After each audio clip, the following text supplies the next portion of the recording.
Bueno, buenas tardes para quienes no me conocen, soy Gabriel Caliquia, para los que me conocen pueden desconectarse si quieren. No, mentira. La idea es conversar sobre el rol que tiene que asumir el conductor en las organizaciones. Tiene muchos condimentos de lo que nosotros estamos previendo en cuanto a cambios de escenario, cuando se analiza el entorno y las fricciones. Para poder armar los planes estratégicos, uno mira qué pasa con las competencias de nuestros clientes, pero también vemos los condicionamientos políticos, los diplomáticos, los económicos, los sociales, los de seguridad jurídica, y después analizamos lo que son las fricciones. En las fricciones lo que vemos es cómo se está comportando el mundo frente a, más que los desafíos, a los siniestros que están proponiendo los desórdenes naturales, que nosotros mismos hemos generado muchos de ellos.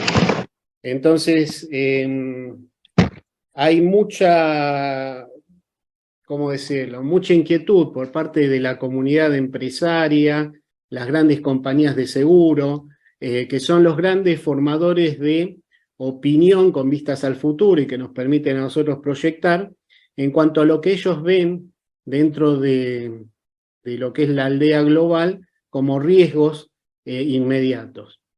No vamos a ahondar en el tema, pero bueno, digamos, son preocupantes, muchos de ellos ya los hemos experimentado, aunque a veces no tomamos la magnitud y el conocimiento, porque a veces entran en el olvido por las preocupaciones diarias que tenemos, pero que obviamente se van a seguir repitiendo y a veces con mucha más frecuencia. Entonces, obviamente, atentos a esto, lo que vimos fue que era necesario armar una charla sobre lo que es la conducción, apartar un poco la figura del líder. Hoy hablamos seguido de liderazgo. Si ustedes entran a LinkedIn van a ver que nadie habla del conductor y todos hablan del liderazgo. Y el liderazgo en realidad es la forma en cómo aquel que es subordinado de una persona ve a aquel que lo conduce. Si queremos hablar de liderazgo, conforme se trata, por ejemplo, en LinkedIn, que es la principal página en donde los profesionales exponen distintos temas, olvidándose que hay dos tipos de liderazgo. Un liderazgo que es el impuesto, el que se legitima a través de la organización, que va a redactar distintas políticas, normas y procedimientos que le dan origen a ese rol, que es un rol que está munido de la jerarquía que tenga un funcionario y que obviamente tenga gente a cargo. Ahora, el que es líder natural no necesariamente tiene que ser un líder legitimado por la organización, o sea, un líder impuesto, que es el conductor. Los líderes naturales son aquellos que dentro de un equipo tienen distintas cualidades que lo hacen brillar frente a la comunidad. Y puede ser una persona que es extrovertida, que quizá cuando se le pregunta algo es predispuesto a dar una respuesta. Ahora, de ninguna manera esa persona es un líder impuesto. Y en realidad, cuando nosotros vemos las páginas de LinkedIn, se refieren realmente al conductor, para lo cual estamos haciendo mal uso de la palabra.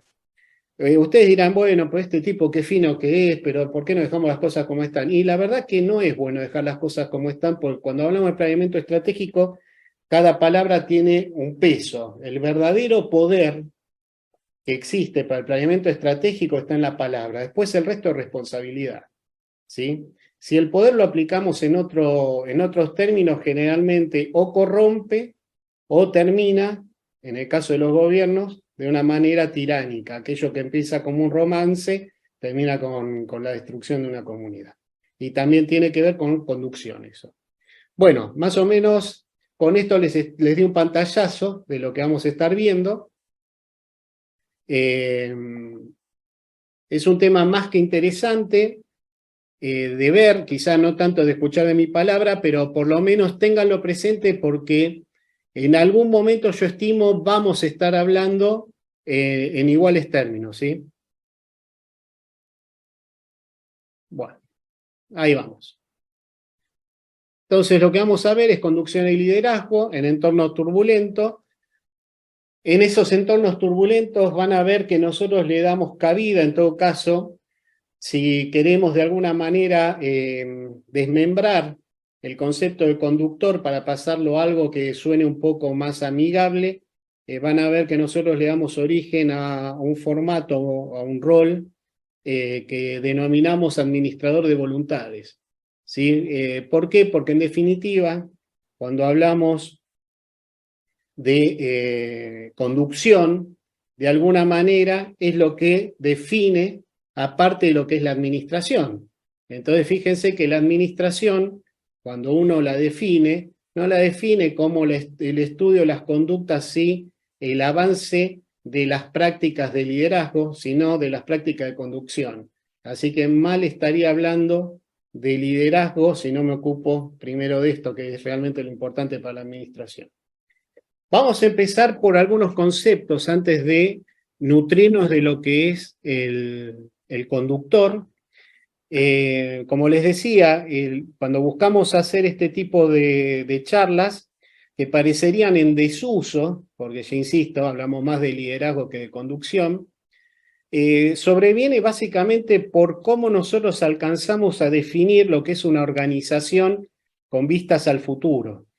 Nosotros, si vamos quizá a alguna ley o googleamos, quizá nos aparezca que una sociedad es la unión de dos o más personas que se unen con un fin determinado. Para nosotros esa definición, si bien está correcta, podemos nutrirla de un par de conceptos más que nos ayudan de alguna manera a pararnos un poco más atentos para salvaguardar esa organización en el tiempo y demostrar con conceptos que introducimos a modo de ingredientes que esta organización o este concepto puede aplicar tanto para la organización de un país como hasta la más chica de las organizaciones, que es la familia. Entonces voy a darles el concepto y lo voy a desmenuzar para que lo entendamos. Si alguien no entiende algo, le pido que me interrumpa para no seguir avanzando y se quede con una duda. Las preguntas de ustedes, cualquiera sea, son útiles. ¿Sí? Los que ya me conocen saben que para mí no existen preguntas tontas, sino respuestas tontas, en cuyo caso recae en mí el ser tonto de no contestarlas bien. Seguimos adelante entonces. Decimos que una organización para nuestro formato de planificación es una comunidad de personas unidas con un fin que opera al límite del caos. El caos lo vemos como una palabra muy dura. De hecho, cuando hablamos de Argentina decimos que Argentina está en crisis. Y en realidad no está en crisis, está en caos. La crisis, cuando uno la analiza, y esto para ir entendiendo un poco el poder de las palabras, la crisis cuando uno la analiza y la pone bajo el entorno de lo que se denomina hoy gestión de riesgo, la gestión de riesgo, para hacer una idea, es el análisis de la probabilidad de que algo ocurra y qué impacto eso que ocurre, o que estoy analizando, si ocurre, tiene sobre mi persona, mi comunidad o aquello que yo quiero proteger bajo este paraguas de gestión. Eso, si yo lo tengo controlado de alguna manera, la posibilidad de que tenga una crisis realmente va a estar más vinculada a un llamado de atención como consecuencia de que un proceso evolutivo se está agotando y necesita de alguna herramienta o alguna acción para que una vez corregido eso que está mostrándose como una pequeña crisis que está casi controlada, me permita seguir evolucionando. No sé si se entiende hasta ahí. O sea que Argentina está lejos de estar bajo el concepto de crisis. Básicamente, ¿por qué? Porque no tenemos análisis de riesgo y porque no tenemos prospectiva. O sea, no estamos planificando qué queremos para nuestro país de acá por lo menos 20 años. Eso implicaría que los candidatos a presidente y el oficialismo, sea el momento que sea, se reuniesen en una mesa para fijar pautas mínimas que cada uno respete en los próximos 20 años cuando les toque, si les toca hacer gobierno. De esa manera el país estaría en un proceso evolutivo y lo que se presentarían serían crisis como consecuencia de actividades agotadas que están demandando que tome una acción para seguir creciendo. Ahora bien, nosotros ¿por qué estamos en caos permanente? Porque es muy difícil sentar a la mesa a alguien que quizá ve que asumir el poder ejecutivo de un país es una responsabilidad en lugar de ostentar poder, y se tiene que sentar en la mesa a debatir con una persona que está juzgada y condenada. O sea, ¿cómo me siento con un delincuente a proyectar el país? Seguramente no va a ser el mismo interés que tenemos, porque el delincuente tuvo el interés propio y no lo subordinó al interés de la comunidad, para lo cual por eso Argentina está como está y va a seguir estando. Creo que con esto les estoy diciendo, no me gusta hablar de política, pero bueno, tengan en cuenta que si nadie está pensando a futuro y no nos dice que va a estar haciendo esto, difícilmente podamos prosperar más allá de 4 años siempre, si no le cortan el gobierno antes. Entonces, ¿qué es el caos? Y acá se los defino. El caos no es ni más ni menos que la transición entre el orden y el desorden, y viceversa. Miren qué fácil se define el caos. O sea, así definido no parece muy claro, pero miren esto. Vieron que ustedes en una empresa están trabajando y de repente se van a encontrar con un jefe, o si está en una empresa grande, quizás desde el exterior, le mandan un proyecto para implementar. Ese proyecto inicialmente va a producir una alteración del orden existente, porque ustedes están moviendo recursos, están alterando la actividad del factor humano. Factor humano para mí son las personas que trabajan dentro de una empresa. O sea, no son recursos, son factor, pues son críticos para el éxito. El recurso es una PC que se cambia cada 3 años. El factor humano, como viene la educación, cada vez va a ser más imprescindible.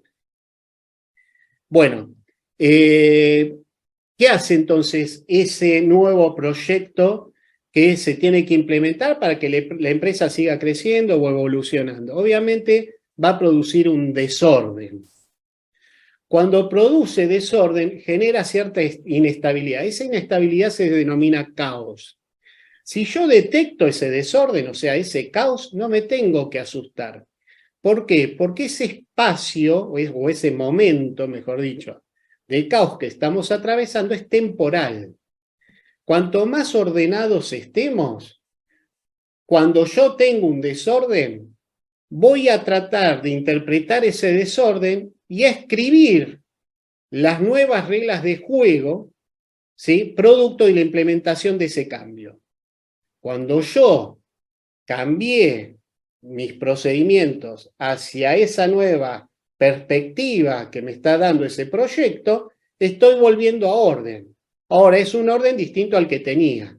Por eso le digo que es importante definir el concepto de caos, porque las empresas constantemente van trabajando y gravitan en el caos. Entonces, si nosotros la definimos de esa manera, ya es un tema menos por el cual tenemos que preocuparnos. Sino tenemos que estar atentos para abrazar ese cambio que se viene, tratar de gestionarlo de la manera más eficiente posible para que ese orden momentáneo desorden momentáneo que se produjo vuelva a transformarse en orden. ¿Se entiende? Entonces, esto no es ni más ni menos que un ambiente de inestabilidad limitada. ¿Por qué está limitada? Porque, insisto, en una organización, cuando yo detecto esto, voy a tener un desorden limitado, porque voy a tratar de volver a tener un orden, que, insisto, no va a ser el mismo, pero, y acá sí pongo énfasis en la palabra pero, en toda organización vamos a encontrar siempre que pugnan por el control dos fuerzas, o dos tipos de fuerzas, progresivas y conservadoras, en todo, en una empresa, en un país, en la iglesia, en la familia.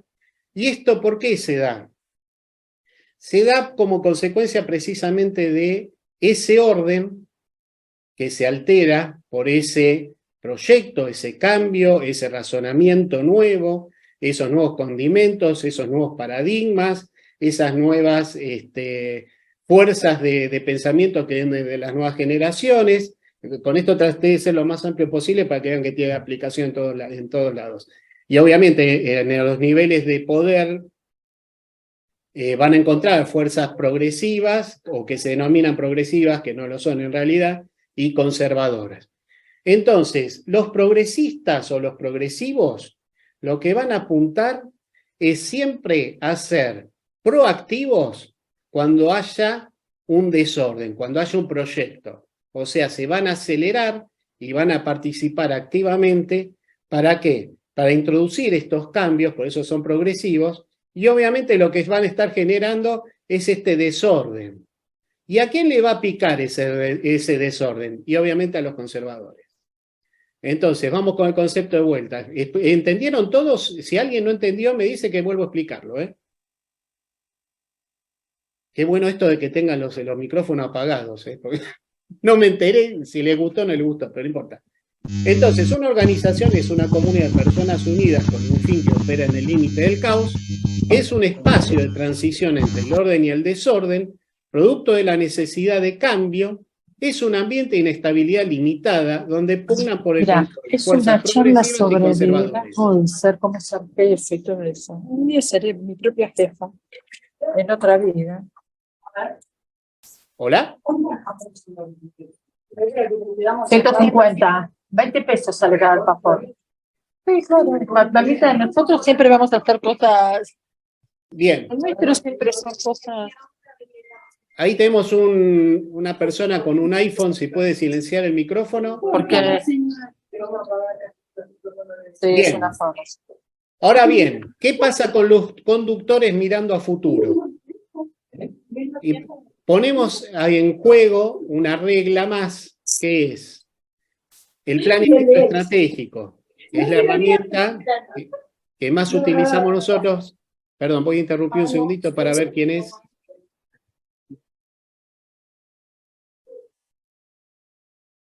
Ahí está. Bueno. Mira, esto está bueno.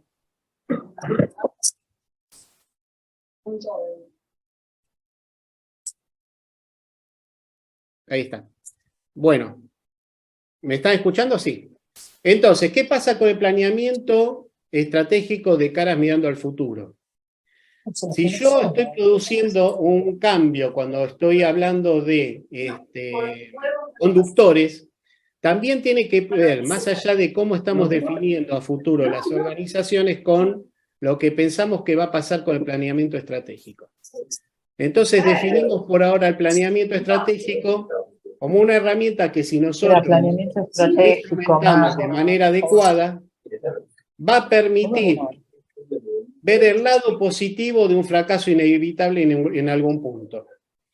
Lo que estamos notando es que, como cada vez todo lo que tiene que ver con planificación estratégica. Perdón.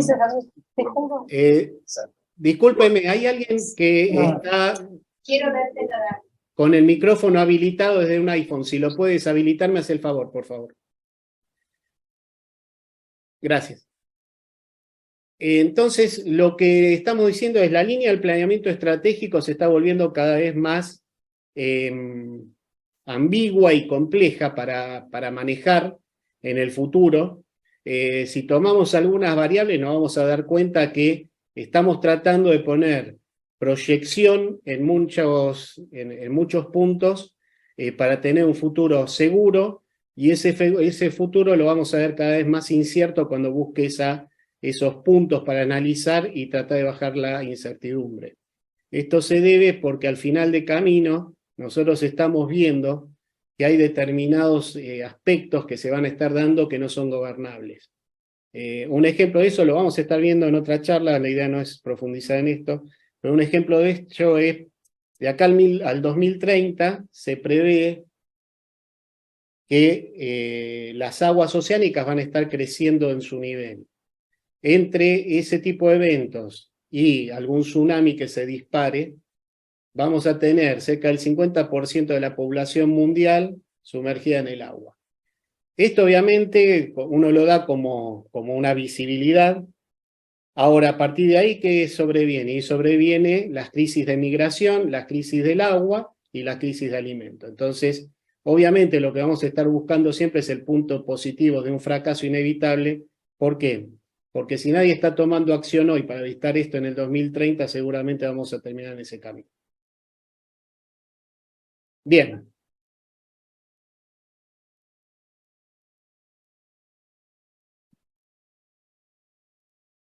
Denme un segundito.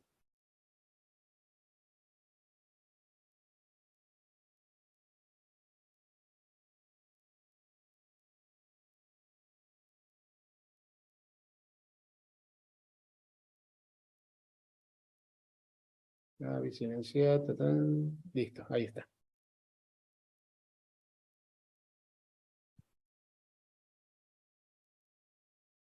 ¿Me escuchan? Sí, ¿no?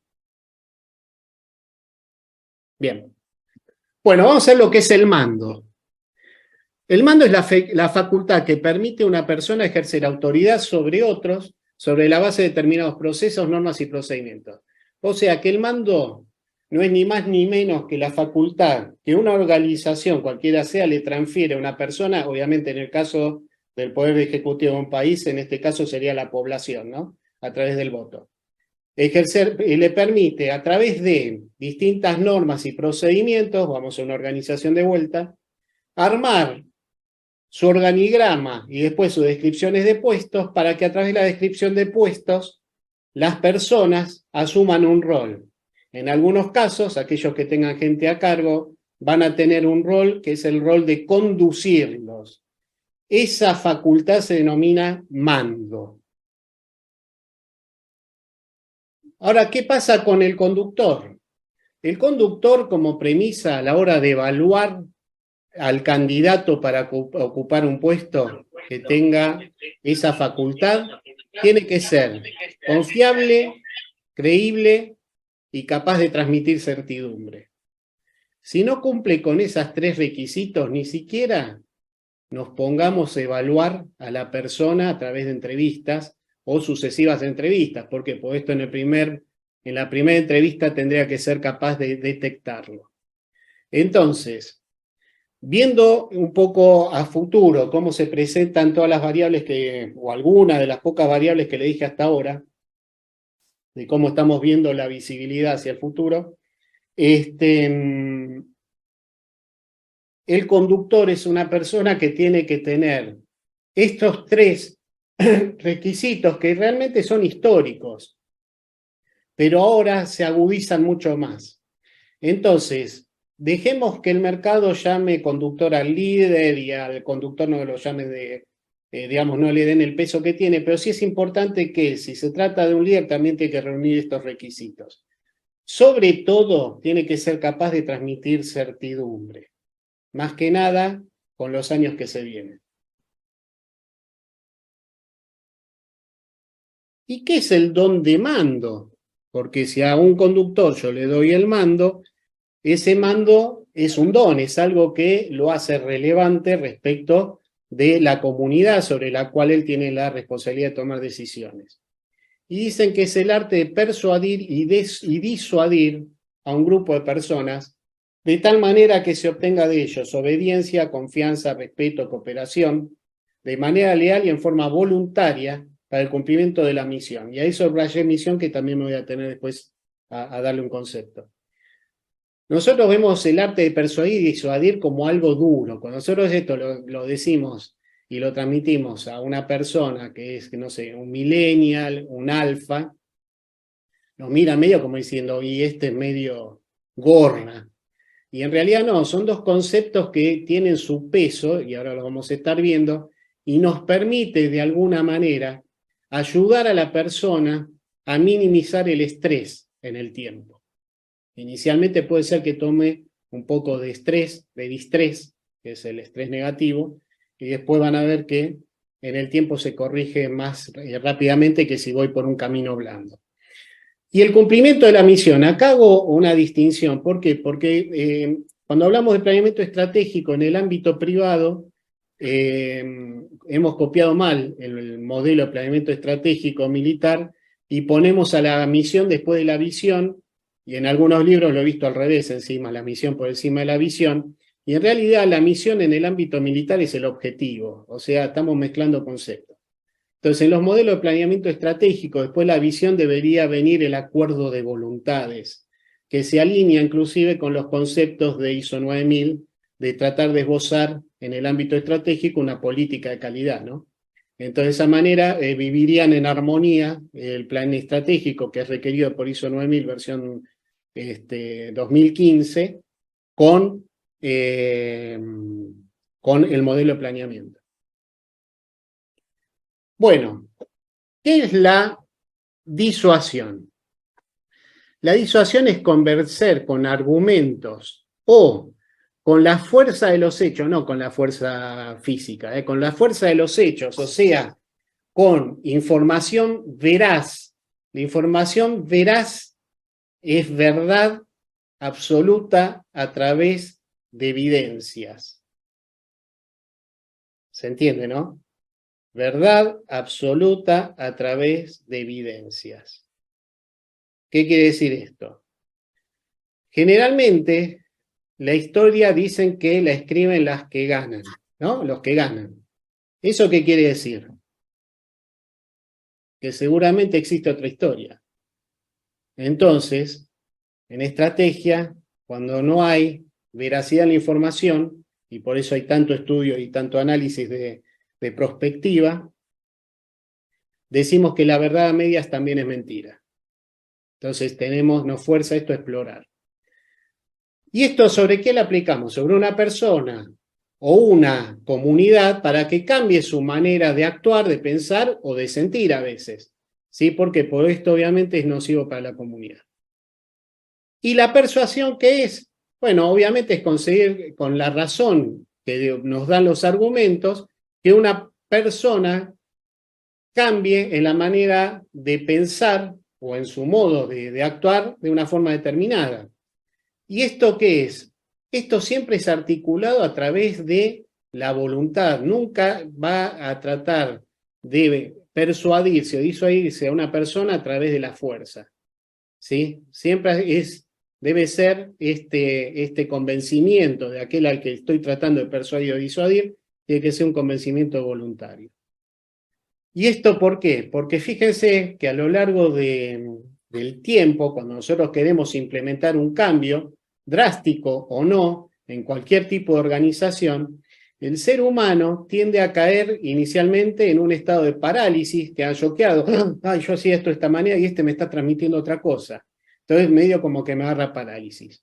Después internamente voy a entrar en un estado de negación e incredulidad. Todos estos son aspectos negativos para nosotros, o sea, entramos en lo que denominamos un distrés, que es el estrés negativo, que en cada uno de los actos, ustedes verán que cuando hay cambios de algún tipo en la organización, si no somos la parte que lidera, y ahora sí digo lidera el proyecto, y somos parte de los que tienen que estar aguardando, nos vamos a sentir como cansados a la hora de ir a trabajar. Esto tiene que ver con el distrés que nosotros, experimentamos como consecuencia de este cambio. Ahora, ¿qué pasa con el distrés? Como yo voy a estar resistido inicialmente, lo que genero es un desgaste de energía. Y el desgaste de energía nos lleva a consumir más oxígeno y más glucosa. Para lo cual inclusive es obviamente perjudicial para la salud en el largo plazo. Nosotros no nos damos cuenta cuando ya estamos centrados en años. Después entramos en el campo de las dudas propias, las emociones, hasta que cuando no podemos más, ya se nos viene el cambio, la gente algunas ya lo asimiló, porque esto obviamente algunos lo asimilan más rápido que otros, entramos en el proceso de aceptación. Pero no es una aceptación de convencimiento, sino que, a ver, voy a dejarlo pasar a ver cómo es esto. Entonces estoy ya en el periodo o en el momento más bajo de mi motivación y estoy empezando a experimentar algo que si es positivo me voy a empezar a alinear. Entonces viene la etapa de adaptación y prueba, ahí van a ver que hay un visto, el verde empieza a ganarle al rojo. Después con el tiempo voy a construir la búsqueda de un significado, es decir, voy a tratar de conceptualizar y encontrarle razón a ese cambio, Uy, dije razón, ahora otra cosa más para decirle. Y por último voy a terminar adhiriendo con el cambio. Fíjense que en la tapa roja, yo le puse entre paréntesis, ahí cuando empieza el naranja, emociones. Y después en la etapa verde, vieron que yo le puse que estoy construyendo la búsqueda del significado, estoy usando la razón. ¿Qué quiere decir esto? Esto quiere decir que el ser humano no es un ser racional. El ser humano es un ser sentimental que usa la razón. En ese orden. ¿Sí? O sea que somos bastante parecidos a los animales con la diferencia que usamos la razón. Después el sentimiento.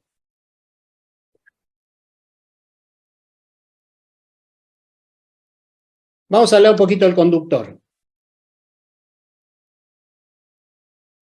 ¿Qué es lo que tiene que tener el conductor? Debe tener sentido de hacia dónde va. Debe saber lo que quiere él y lo que quiere la organización. ¿Por qué? Porque en esa alineación entre lo que él quiere y lo que la organización quiere de él o del producido, de sus capacidades, vamos a encontrar después la alineación estratégica. Si él se alinea, o sea, se alinea con la organización y está convencido porque alinea con lo que él y sus conocimientos pueden dar y encuentra razonable eso, obviamente va a ser mucho más simple alinear al personal después. Con convencimiento siempre es mucho más, más asertiva la comunicación, ¿sí? Porque estoy convencido de lo que estoy diciendo, y obviamente la gente eso como lo percibe, alinea también mucho más rápido, obviamente si tengo en cuenta todas estos condimentos que debe tener un conductor. Debe saber dividir las responsabilidades, y acá le puse poder entre paréntesis. En las bibliografías generalmente cuando hablan de los conductores, la poca que encontré más en las Fuerzas Armadas de Ecuador que acá en la biblioteca, van a escuchar o van a leer que dice dividir los poderes. En realidad para mí es dividir la responsabilidad. ¿Por qué? Porque ya tratamos de evitar usar poder cuando se refiere a el estatus que toma una persona respecto de otra, porque, insisto, el poder termina corrompiendo a las personas. Y el poder, para que sea algo positivo y alinearlo con algún concepto dentro de lo que es planeamiento estratégico, decimos que el poder lo dan las palabras. O sea, cada palabra tiene su propio poder. Ya lo vamos a ver en otras charlas, cuando hablamos de algunos que ya tomaron el año pasado, sabía que me refería diferenciando lo que, y obviamente se diferencian, el pero, el aunque y el y. Pues ya lo vamos a ver después en otra charla. Y fíjense que uno lo ve y casi el pero lo escuchamos mucho con el actual gobierno y también nosotros lo ejercitamos mucho. Y en realidad lo que hacemos cuando usamos el pero es bloquear cualquier iniciativa de otra persona. En realidad deberíamos usar más el aunque, que es algo que no sé si es por deformación en nuestra formación primaria y secundaria, casi no lo usamos. Bueno, entonces tiene que aprender a dividir las responsabilidades por debajo de él para que se lleven adelante los planes que se hayan desarrollado. Cuando yo mejor distribuyo las responsabilidades en las personas que forman parte de mi comunidad, obviamente de manera más equilibrada, armonizada y repartida, voy a llegar a cumplir con la meta. La meta, vamos a dejar la meta por ahí, digamos, no voy a ahondar en conceptos para no llenar la cabeza de cosas. Después, debe ser un hombre con iniciativa, que sepa adelantarse a lo que vendrá. ¿Qué quiere decir? Que de alguna manera tiene que ser una persona que analice escenarios, no quizá como se analiza en un plan estratégico, pero sí que pueda adelantarse, aunque sean las cuestiones que son domésticas del país. ¿Para qué? Para que después pueda dar mensajes que sean asertivos y generen certidumbre en la gente que tiene a cargo. Lo peor que puede hacer un conductor, que muchas veces lo he visto, es transmitir incertidumbre hacia abajo. Esto generalmente pasa, sobre todo si esto reporta a altas gerencias, o sea, a la cúspide de la organización, cuando la visibilidad respecto al entorno y las fricciones la pierde, o sea, mete lo que debería estar analizando afuera de aquello donde él gobierna, lo mete adentro. O sea, una organización muchas veces está condicionada por un gobierno, que yo me atrevería a decir siempre.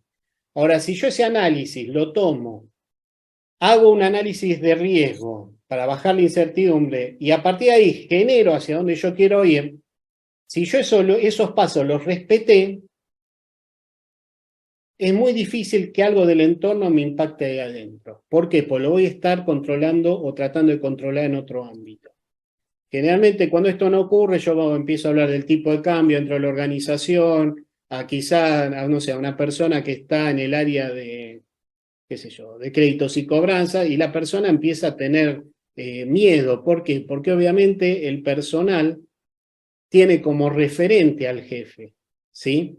Más en un país como este, que no aprendimos a dejar de ser paternalistas en algún punto, siempre necesitamos que alguien nos dé la solución y no sabemos que la solución es nuestra. Lo único que tenemos que asumir es nuestro rol de ciudadano en lugar de habitante, que es el que tenemos, ¿no? Por otro lado, nuestro es de habitante, no es de ciudadano, ¿sí? Primero porque decimos, no, yo soy ciudadano porque voy y voto. Bueno, el que me diga que vota al mejor en lugar del menos malo, ya estaríamos en un buen punto. Ahora, a partir de ahí, si yo vuelvo y me preocupo nada más por lo que me pasa a mí, lo que no le pasa y no lo que le pasa a la comunidad, bueno, eso me transforma en habitante. Estoy ocupando un espacio, pero no hago nada para mejorar. Bueno, ese es otro concepto de estrategia que después lo vamos a ver en otra charla. Entonces, lo que sí tiene que tener en cuenta esta persona, que por ser eficaz dentro de su área, no esté estropeando, ¿sí?, cuestiones que también hacen a la eficiencia del resto de la empresa, ¿sí?, porque si no estaríamos entrando en ese caos. Entonces, lo que tiene que hacer cuando puede adelantarse por iniciativa a cosas que pueden suceder, es transmitirla a sus pares y a sus niveles superiores. ¿Para qué? Para que entre todos, en forma orgánica, propongan los cambios necesarios para poder anticiparse a aquello que va a venir. Debe tener claridad en la comunicación, de lo contrario perderá una enorme cantidad de energía en cosas que no interesan, o que esto es peor todavía, o en tratar de saber qué es lo que interesa, ¿sí? O sea, está más perdido que el turco en la neblina. Debe mantener bajo el nivel de conflicto. ¿Cómo mantengo bajo el nivel de conflicto? Con buena comunicación. ¿Y cómo tengo buena comunicación? En los tiempos que corren, la comunicación estratégica dice que, miren qué fácil, ¿eh? Si cada uno de nosotros dice que cuando yo voy a abrir la boca estoy en condiciones de generar un conflicto, lo primero que tengo es que pensar lo que voy a decir.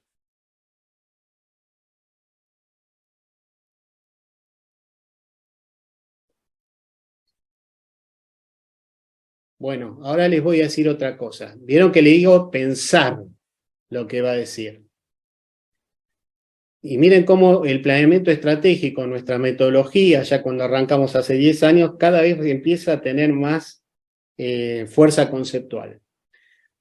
En planeamiento estratégico se dice que un buen planificador tiene que ser coherente en 4 dimensiones, entre lo que siente, en este orden, siente, piensa, dice y hace. Les acabo de decir que el ser humano es un ser emocional que razona, siente, piensa.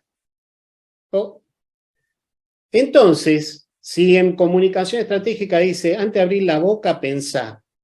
Y antes de pensar, sentí, así tu línea de pensamiento sale con tu sentimiento equilibrado. Entonces, la probabilidad de entrar en un conflicto es mucho más lejana. Nosotros cada vez usamos más el reptiliano del cerebro, que es la parte del cerebro más antigua que tenemos, que es la que nos permite utilizar el instinto, ¿sí? Quizá en algún punto podamos armar una charla de por qué hay tantos femicidios, ¿no? También debe saber motivar al personal, y obviamente este conductor debe ser reconocido por su gente. Para lo cual el conductor, para ser reconocido por su gente, en ese punto asume ese papel de líder, cuando es reconocido por su gente. Ahora, ojo que también puede ser reconocido por un tirano. Y acá les vamos a hacer un ejercicio muy sencillo. Le pido que desactiven el micrófono y después lo vuelvan a activar, así no me entero el precio de los alfajores.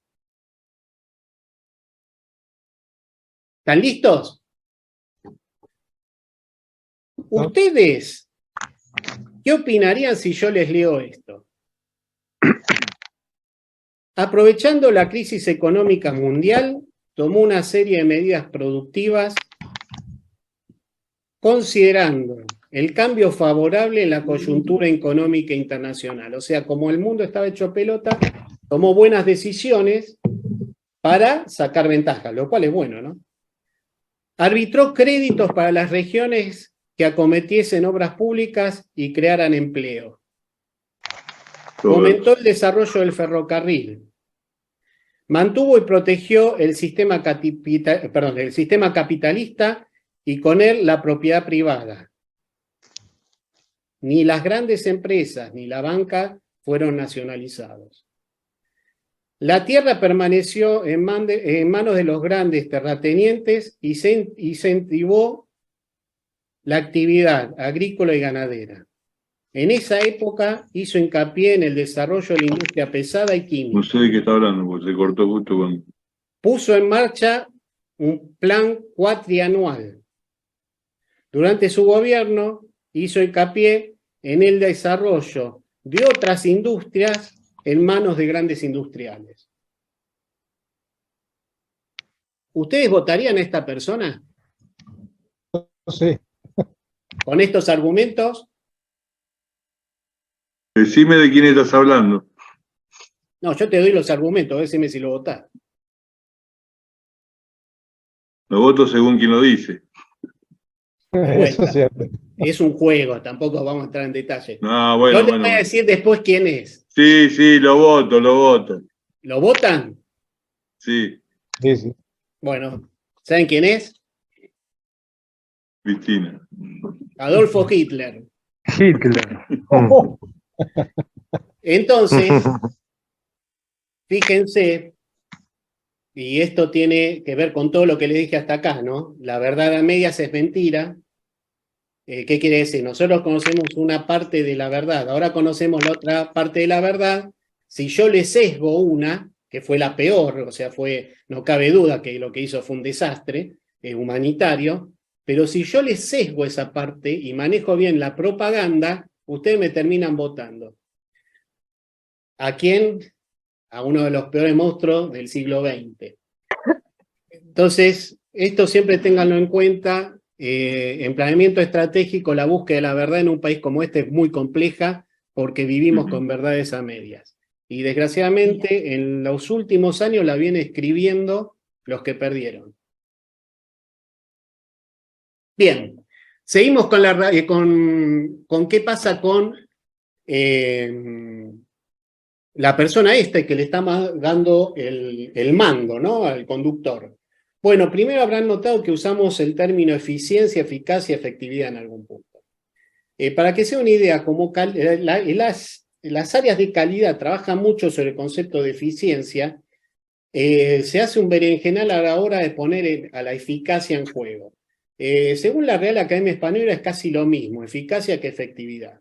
Nosotros le damos un condimento adicional. Efectividad decimos, sacamos la eficacia para no meternos en un berenjenal, precisamente con la efectividad, y la ponemos en juego. O sea que decimos que efectividad y eficacia es lo mismo, pero tengan en cuenta que cuando ustedes están en proceso de mejora continua, la efectividad es lo que ustedes desarrollan para apagar el fuego. O sea, tengo un problema que me plantea un cliente, se lo resuelvo más allá de seguir o no seguir los procedimientos.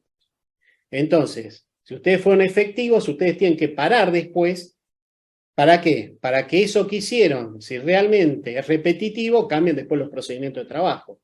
¿Sí? O sea, ese desorden que ustedes produjeron, Si es repetitivo, lo escribo e instauro eso como el nuevo orden. ¿Bien? Como todo cuadra.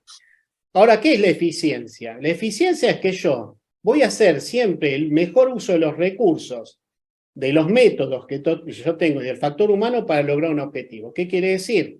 Que yo siempre en primera instancia tiendo a ser efectivo, trato de resolver el problema al que tengo al lado, al menos eso era así, y después ¿qué hago? Paro para ser eficiente. Entonces transformo la efectividad en eficiencia. Eso quiere decir pasar de un estado de desorden a un estado de orden. ¿Ven?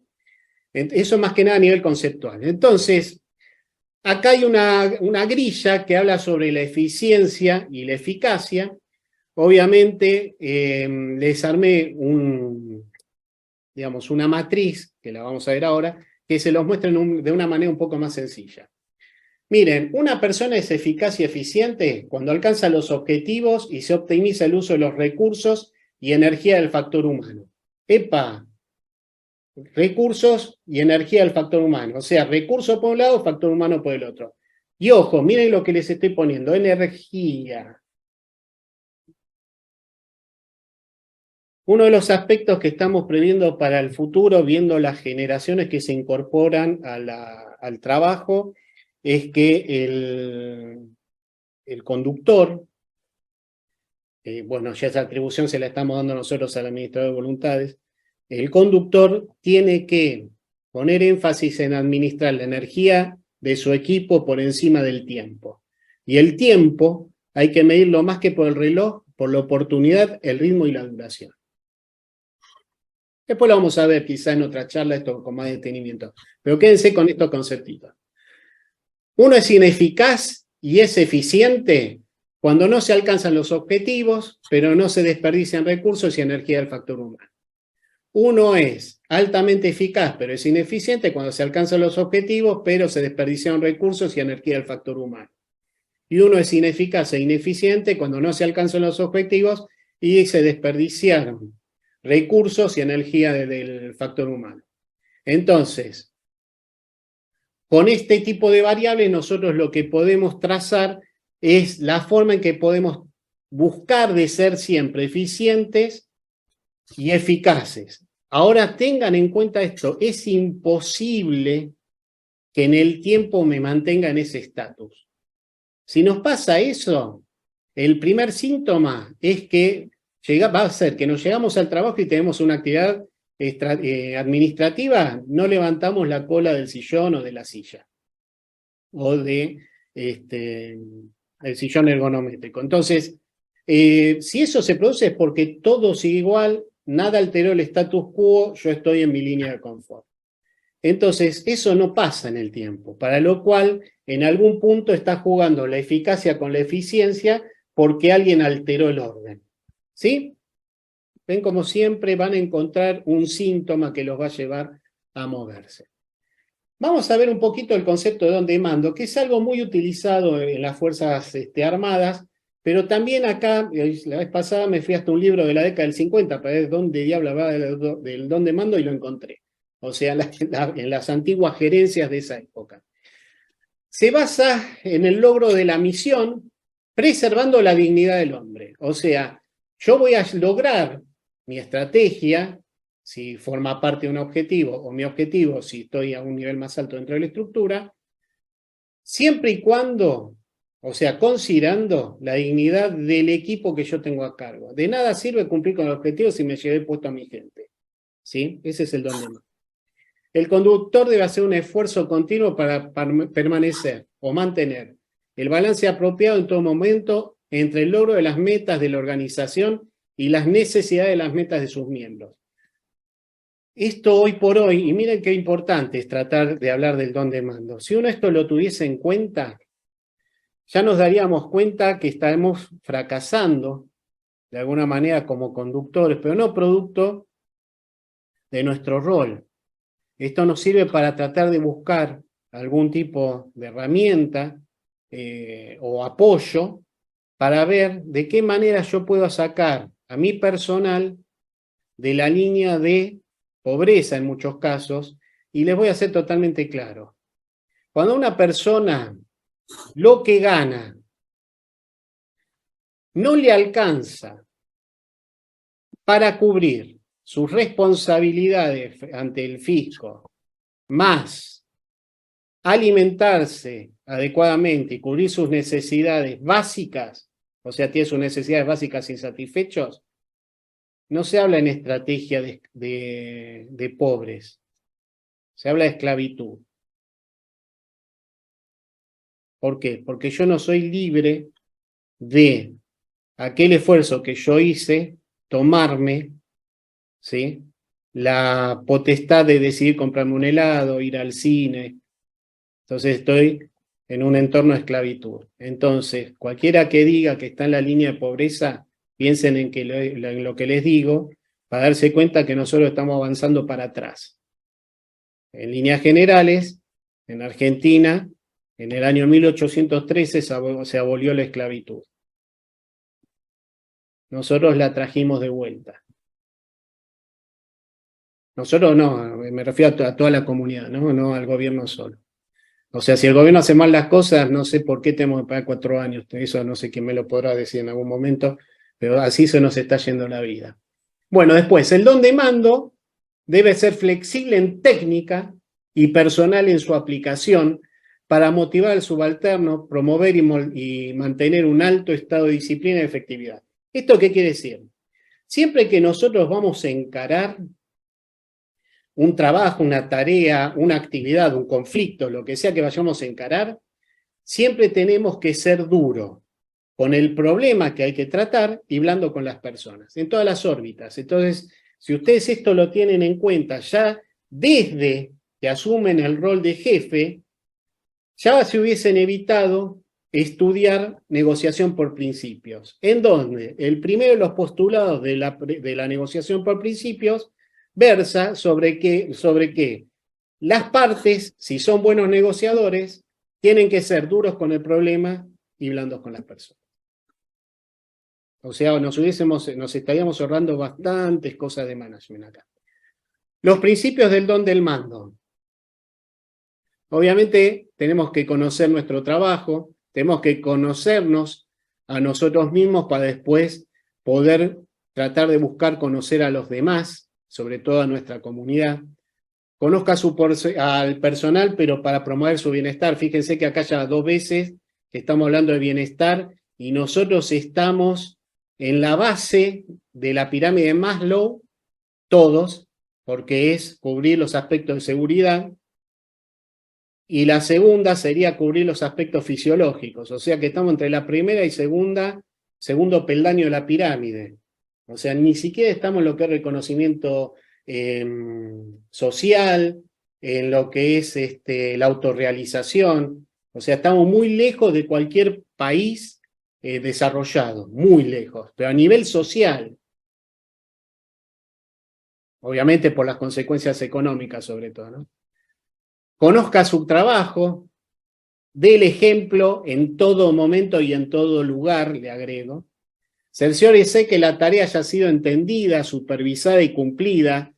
Yo puedo comunicar adecuadamente una actividad, pero cuando digo supervisarla no es para que ejerza un poder de policía nada más, sino para que realmente haya entendido. Si no entendió, ayudarlo para que pueda superar esa meta. ¿Sí? Ese trabajo. Si ese trabajo que para esa persona es la meta y la cumple satisfactoriamente, y él desconocía, porque se quedó con una parte de lo que yo le estaba diciendo nada más, si logré que eso se cumpla, estoy produciendo en esa persona un proceso evolutivo. Si no, lo que estoy generando es un trauma. Así que miren la distancia que hay. Entrena a su personal para que trabaje en equipo. Dentro de poco van a ver que esta slide donde dice entrena a su personal va a ser eduque a su personal. Tome decisiones correctas y oportunas. ¿Esta por qué? No la cambié porque antes de ayer me enteré de que los programas de estudio de las escuelas primarias, la evaluación es conceptual, no va a ser numérica para no generar un trauma adicional. Entonces, bueno, esto creo que fue aprobado antes de ayer. Se venía hablando, pero se aprobó ayer. Ayer o antes de ayer. Busque responsabilidad y desarrollo el sentido de responsabilidad en el personal. Si usted busca, ¿sí?, asumir nuevas responsabilidades a las que ya tiene, no robarle responsabilidades a otro, sino asumir nuevas. Hoy hay un paradigma nuevo, nadie levanta la mano, listo, salgo adelante. Yo al tomar esa responsabilidad lo que estoy haciendo es que mi equipo está viendo que yo soy proactivo a la evolución, a buscar nuevos desafíos. Eso a la gente indirectamente le está generando en su cabeza empleabilidad constante y obviamente la motivación que viene de eso, que es de asumir la partecita que le toque de esa nueva responsabilidad. Emplee su personal de acuerdo a sus capacidades, o sea, denle trabajo que sabe hacer su gente. Ahora, en esto un poco diciendo, ¿por qué? Porque si lo sabe hacer y siempre le doy lo mismo, nunca evoluciona. Entonces, en algún punto lo que tengo que introducir son algunas herramientas que me permitan darle nuevos desafíos a gente que no se siente capaz de hacerla.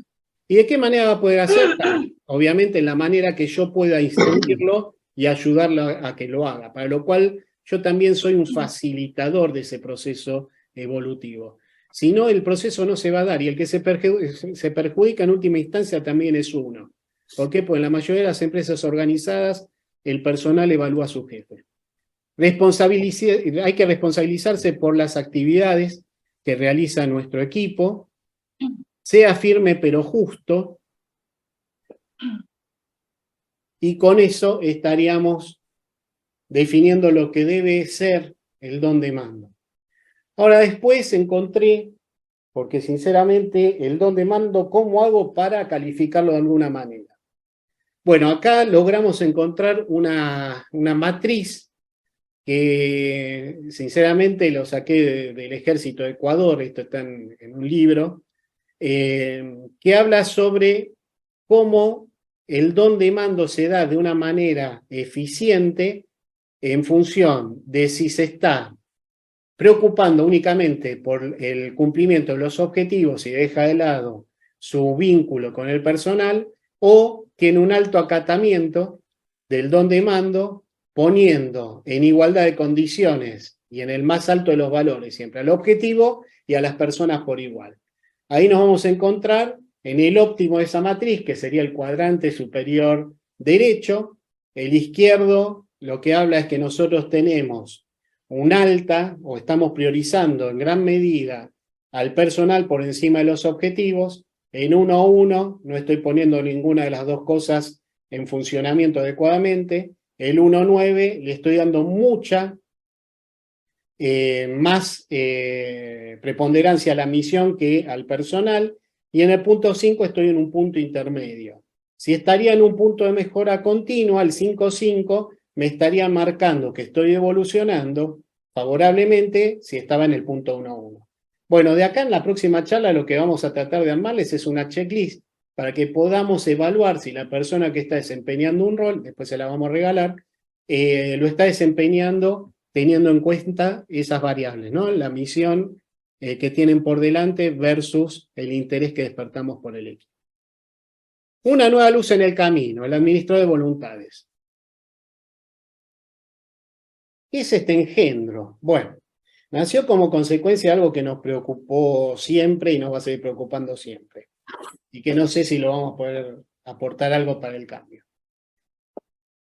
Nosotros, cuando vemos o tratamos de analizar el comportamiento del hombre para planificar estratégicamente, vemos que si hablamos de líderes, hablamos de jefes, hablamos del clero, o sea, por más de que hablemos de cualquier cosa, el ser humano es igual al animal. El tema es decir, no, si el hombre evolucionó. Bueno, vamos a ver. Voy a traer, por ejemplo, a nuestro pariente más cercano, al mono, y le voy a preguntar, ¿el mono siempre, dentro de su comunidad, ostenta poder? ¿El hombre? Segundo, el mono, al tener poder, lo que está buscando es reconocimiento, o sea que ostenta a través del estatus. El hombre no. El mono, a través de esas dos cosas, lo que va a buscar es ampliar su espacio de dominio. El hombre no. El mono busca comida después de tener esos 4 espacios. El hombre no, o durante, mejor dicho. Y el mono, al igual que el hombre, tiene sexo. Bien, ahora vamos a ver qué buscamos en el administrador de voluntades. A través de las pautas que le vamos a dar, es que en vez de buscar poder, busque conocimiento. Eso le va a abrir las puertas para la evolución. ¿Se acuerdan que hablamos mucho de evolución hasta ahora? El hombre busca estatus, el administrador de voluntades que busque humildad. Eso le va a dar el ejemplo suficiente para que la comunidad lo siga y lo reconozca. El ser humano, al igual que el animal, busca espacio. El hombre sabio, el administrador de voluntades, debería buscar libertad de acción. De esa manera despertaría la exploración porque él se transformaría en un rastreador de desafíos. Esta frase está piola, ¿eh? Rastreador de desafíos. Bien. El ser humano, al igual que el animal, come. El administrador de voluntades alimenta. Y a través del alimento busca armonía. El animal, al igual que el hombre, tiene sexo. El administrador de voluntades debe producir amor. Y eso permite proyectar. ¿Y qué caramelos es este hombre, no? Bueno. El administrador de voluntades es una persona que, teniendo en cuenta lo que es un jefe, ¿sí?, busca escudriñar entre todas sus actividades y permanentemente busca eliminar las complejidades no intencionadas. ¿Por qué? Porque conforme fuimos avanzando nos hemos tornado, en vez de ser más simples, más complejos. Y el administrador de voluntades lo que tiene que tener como responsabilidad es eso, empezar a eliminar las complejidades no intencionadas. Las intencionadas ni hablar, ¿no? Pero vamos a asumir siempre que estamos orientados al bien. Debe practicar y alentar la disciplina. La disciplina no es ni más ni menos que orden y subordinación. No es ninguna cosa rara que vino un extraterrestre y nos está pegando con un látigo. Y esto sirve para allanar el camino de la motivación. Fíjense, ¿no? O sea, hablamos mal de la disciplina, sin embargo, es lo que nos ayuda a mantener motivada a la gente. Pero ojo que la disciplina, ¿sí?, es ponernos de acuerdo en distintos puntos para que de alguna manera podamos vivir en forma civilizada, o sea, subordinada a esa disciplina y en forma ordenada a nosotros, que nos va a ayudar mucho a mejorar también. Después vamos a hablar un poquito del orden. Debe entender que el orden se traduce en organización, normalización, limpieza y puntualidad. Jodidísimo lo que es orden. Organización, le agregamos normalización, porque organización en realidad es la organización personal, de lo que hemos ver como individuo. Ahora, como comunidad, si yo me organizo, tengo que escribir lo que organizo, ¿sí?, para que esto después sea asumido por toda la comunidad una vez que lo comunico y lo implemento. Después habla de limpieza y puntualidad, pero limpieza se refiere a la limpieza personal. No me refiero a bañarnos nada más, ¿eh? Me refiero a poder sacarnos de nuestra persona todas aquellas cosas, pensamientos, ideas o conflictos que nos generan otras personas que no nos mantienen limpio, ¿sí?, la cabeza, el espíritu, o sea, nuestros sentimientos, se ven alterados y de alguna manera nos alteran la razón. Y obviamente en algo que la chingamos siempre, que es la puntualidad, ¿sí? Debe buscar maximizar la suma de las voluntades, eso minimiza el uso de recursos. Bueno, esto básicamente, ¿por qué lo estamos indicando? Es saludable, ¿por qué? Porque los países muy desarrollados, aquellos que vienen en el futuro, Japón, que es uno de los que seguramente va a tomar medidas para no quedarse sumergido en función de lo que les dije, del agua, dice que ellos explotan al máximo de las voluntades, explotan al máximo las voluntades de la gente, porque de esa manera saben que le ganan a la inteligencia. Y es cierto, ¿no? Porque si buscamos la cantidad de inventos que hizo Japón versus lo que hacen los argentinos, quizá encontramos mayor inventos en los argentinos que en los japoneses. Ahora, la verdad que ellos viven el futuro y nosotros vivimos experimentando el pasado, ¿no? Entonces, mucha razón debe tener eso. Y la sumatoria de las voluntades minimiza los recursos, es cierto. Miren, los japoneses al maximizar las voluntades, ¿qué proponen ellos? La mejora continua, en donde involucran a toda la comunidad. De esa manera minimizan el distrés, porque fíjense que no tengo un grupito de gente implementando cosas raras para que los demás después tengan que ejecutar. Ahora bien, ¿por qué dicen que minimizan los recursos en el caso de ellos? Y sí, porque si no entran en la innovación. El americano es innovador. Entonces, ¿qué hace? Cuando yo tengo un problema, viene alguien que está lejos, pone la plata, se inicia un proyecto. En esos proyectos hay especialistas que se denominan líderes de equipo en algún momento y el resto que espere. Y ahí es donde genera el distrés. ¿Por qué camino irían ustedes? ¿Tratar de sumar voluntades o maximizar recursos? Debe formarse continuamente y alentar o alimentar a la comunidad con conocimientos. Luchar contra la ignorancia. Está entre paréntesis, pero sáquenlo del paréntesis y pónganlo adelante en la oración.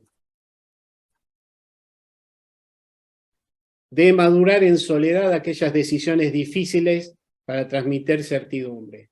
Es una huevada más grande que el mundo mismo, que una persona que se le atribuye el rol de líder invertido, porque no me habla del reconocimiento de la comunidad A, sino desde la organización Asia, para ser líder tiene que comunicar todo. No, realmente no es así, porque si nosotros queremos que la gente dé lo mejor de sí, yo lo que tengo que hacer es prever sobre la incertidumbre, tomar yo acciones, después transmitir las acciones que hay que tomar, pero no decirle, miren, si no hacemos esto nos vamos a ahogar. ¿Sí?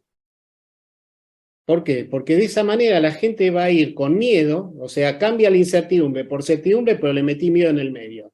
Y entre el miedo lo primero que aparece es el stop, la parálisis. Entonces, no tengo que engañar a las personas, no tengo que decir verdades a medias, sino que tengo que transmitir en forma clara certidumbre y acciones para que esa certidumbre se mantenga. Debe aprender a gestionar la energía más que el tiempo. Y el tiempo medirlo en oportunidad, ritmo y duración. O sea, hay un momento para hacer las cosas, ¿sí? Le tengo que imprimir un ritmo determinado y tengo una duración, o sea, tengo un lapso para poder ejecutarlo. Entonces yo ahí voy jugando, voy balanceando energía versus el tiempo que me queda, con esas tres variables. Debe lograr que su prestigio preceda su imagen, y para ello debe competir con él mismo, sabiendo que al culminar el día, como individuo, fue mejor que ayer y peor que mañana. A la miércoles, ¿qué nos enseña a nosotros? Competir con otro, ¿no? La meritocracia yo creo que está dada en que uno tiene que competir con uno mismo para ir mejorando, ¿sí? Continuamente. Fíjense, un corredor puede ser, qué sé yo, de Argentina, va y corre, no sé, 40 kilómetros, sale último. Ahora, la persona, si mira al primero, va a vivir frustrado. Ahora, si él vio que siendo último mejoró su tiempo 15 minutos, ¿cómo se va a sentir? ¿Con quién compitió? Con él mismo. ¿No?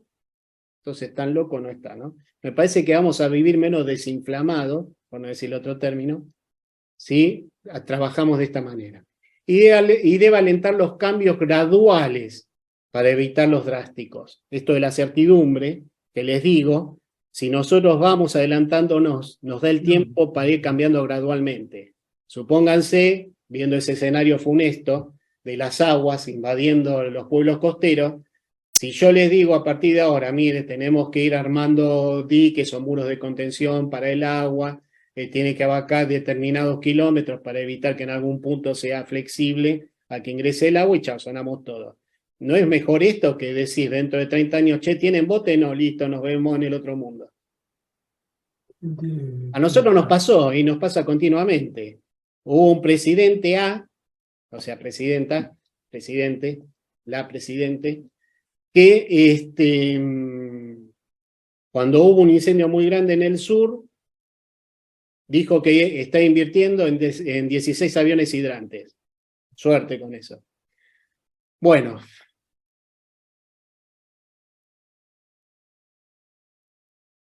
El norte que debe seguir a futuro este personaje. Seguramente no lo van a ver en ningún lado. No, esto del administrador de voluntad. Pero bueno, se los regalo. Hagan lo que quieran. ¿Este concepto le suena más a resiliencia o a supervivencia? Aceptar las distintas situaciones y adaptarse para luego prosperar. Bueno, nosotros en management seguramente lo vamos a adornar con otras palabras y vamos a decir que es resiliencia. En realidad es supervivencia. Son conceptos de supervivencia. Antes de culminar, algunas consideraciones que tenemos que tener. Primero, una pequeña diferenciación, pero que se complementa, yo diría que está subordinada, que es la motivación a la disciplina. La motivación sin disciplina previa puede ser hasta libertinaje, para que se den una idea. Entonces, tengamos siempre en cuenta esto. Voy a leer de derecha a izquierda, no soy árabe, pero puse la disciplina atrás para eso. La disciplina es permanente, la motivación es momentánea. La disciplina crea hábitos, la motivación nada más mejora la actitud. ¿Por qué digo nada más? Porque si es momentánea, obviamente me va a costar mantener prendida la vela, ¿no? La disciplina es un motor de crecimiento. La motivación crea anhelos. Ojo con este punto. La disciplina no necesita emociones. La motivación se alimenta de emociones. La disciplina es permanente y, por otro lado, mejora los resultados considerando el tiempo. O sea, va a buscar mantenerse en el tiempo y mejorar en el tiempo. Mientras que la motivación inspira. ¿Es mejor una que la otra? No, lo que les digo es que sin disciplina la motivación se le va a ir para cualquier lado. Y fíjense si no pasa. Y otra cosa que sí me sorprende mucho es el concepto de cápsulas. La cápsula, ¿sí? Técnicamente es un contenedor. Entonces, la cápsula no cura, si estamos hablando de la cápsula de un medicamento. Lo que cura es el medicamento. Entonces, cuando ustedes vean cápsulas, sobre todo en YouTube, tómenlo como si fuese la introducción para obtener información. O sea, la cápsula es el medio. Ahora, el conocimiento son los libros, los cursos y la materia. Eso, digamos, podremos cambiarlo, pero si toman un curso de 15 minutos, seguramente le está quedando algo en el tintero. Imagínense que nosotros estamos destinando 1 hora y cuarto a esta charla, y me atrevería a decirle que es casi una introducción, ¿no? Les hablé en varias partes de la locución sobre vamos a ver en otra charla. Entonces esto no deja de ser una cápsula de algo mayor, si es que ustedes adhieren a eso. Ahora, si a ustedes les alcanzó con esto, investigan por su parte, no deja de ser una cápsula, porque están investigando por su parte. Entonces, las cápsulas, ojo que puede estar muy cerca de la trampa que les hice con la información sesgada. Sobre todo para las generaciones que no estamos viendo, no estamos de alguna manera supervisando, que son nuestros hijos, nuestros sobrinos, los más chicos, que tienen acceso ilimitado a las cápsulas, que no se encuentren a un Hitler vendiéndole el mejor país, ¿no?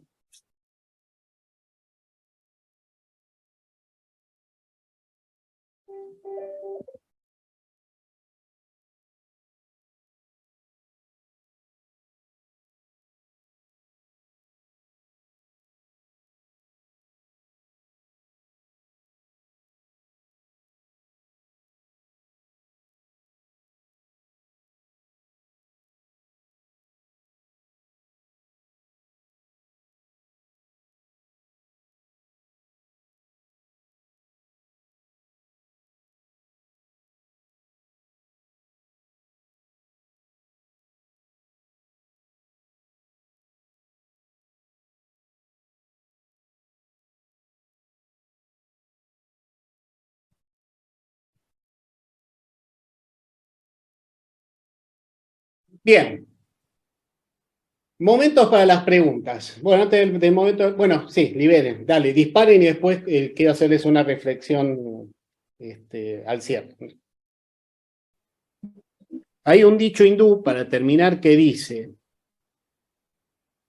una persona no se ahoga por caer en el río, sino por permanecer sumergido en él. Con esto cierro. Si hay alguna pregunta, si quieren dar algún feedback a partir de, a través, perdón, del chat, agradecido, así me ayudan a mejorar. Les agradezco muchísimo, les agradezco el tiempo que me dispensaron, porque sé que es el poco tiempo de ocio que tienen. Nos vamos a seguir viendo en otras charlas con fines más agresivos en cuanto al conocimiento. Son fáciles, pero agresivos porque van a ver que les van a abrir nuevos farolitos. ¿Sí? Bárbaro. Les dejo un abrazo grande y les agradezco el tiempo. Gracias, David. Chao, Hasta luego. gente. Un abrazo. Buenas a todos. noches. Chao, un abrazo. Un abrazo. Gracias. Chao, chao. Gracias.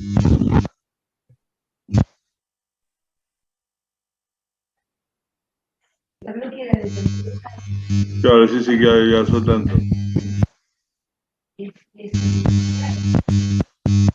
Está como